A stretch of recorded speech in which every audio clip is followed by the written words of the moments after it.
আসসালামু আলাইকুম এভরিওয়ান, সবাই কেমন আছেন? আজকে আপনাদেরকে ধনিয়া পাতা দিয়ে চাপা শুটকির ভর্তা তৈরি করে দেখাবো, কোনো রকম ঝামেলা ছাড়া, পাটা বাটা ছাড়া, ব্লেন্ডার জারে।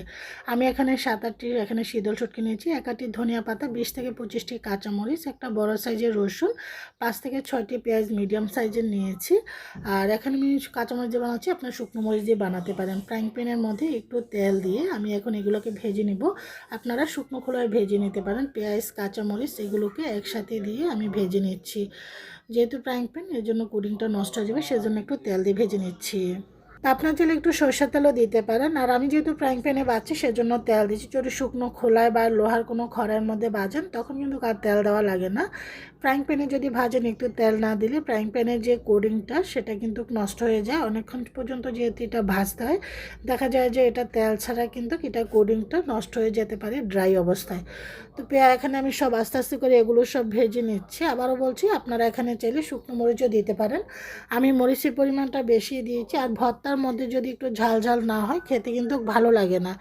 তার আবারও বলছি, রসুনটা আপনারা চাইলে স্কিপ করতে পারেন। রসুনটা আমি আমার পছন্দ অনুযায়ী যেহেতু ভর্তাটা বানাচ্ছি সেজন্য রসুনটা এখানে অ্যাড করেছি। এখন দিয়ে দিচ্ছি হলো পেঁয়াজ, রসুন, মরিচটা ভাজা হয়ে যাওয়ার পর এখন আমি দিয়ে দিচ্ছি এখন ধনে পাতাগুলো। এখানে 1 আটি ধনে পাতা নিয়েছি। আপনারা যদি কাঁচা অবস্থায় বানান তাহলে দেখা গিয়েছে ভর্তাটা আপনারা অনেক দিন পর্যন্ত রেখে খেতে পারবেন না, কারণ ধনে পাতার মধ্যে যদি পানি থাকে তখন ভর্তাটা নষ্ট হয়ে যাবে নর্মাল ফ্রিজে রাখলো।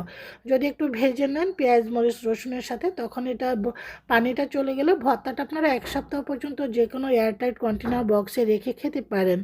এখন আমি পেঁয়াজ দেখুন কতগুলো ধনেপাতা দিয়েছি, সেখান থেকে কতটুকু হয়ে গিয়েছে। এভাবে করে সব ধনেপাতাগুলোকেও আমি এখানে ভেজে নিয়েছি প্রত্যেকটা জিনিসের সাথে। আর এই ভর্তাটা চাপা শুটকি বা যে কোনো শুটকি দিয়ে বানিয়ে খেতে পারেন, তবে আমি চাপা শুটকি দিয়ে বানিয়েছি। আমার কাছে চাপা শুটকিটা অনেক ভালো লেগেছে, আমি বেশি করে বানাচ্ছি। ভর্তাটা তো বিশেষ করে আমি বেশি বাসায় খেয়ে থাকি, আমার হাজব্যান্ড এবং আমি, বাচ্চারা তো খায় না, ওরা ছোটো মানুষ।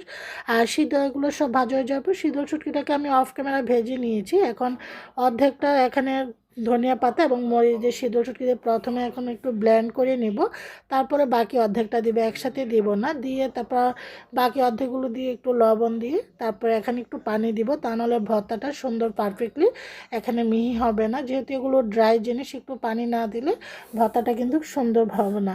যেহেতু আমি পাটায় বাটবো না, পাটায় বাটলে সেটা আর পানি দিতে হয় না। ব্লেন্ডার জারে যদি একটু ব্লেন্ড করতে হয় তখন একটু পানি না দিলে ভর্তাটা সুন্দর হয় না।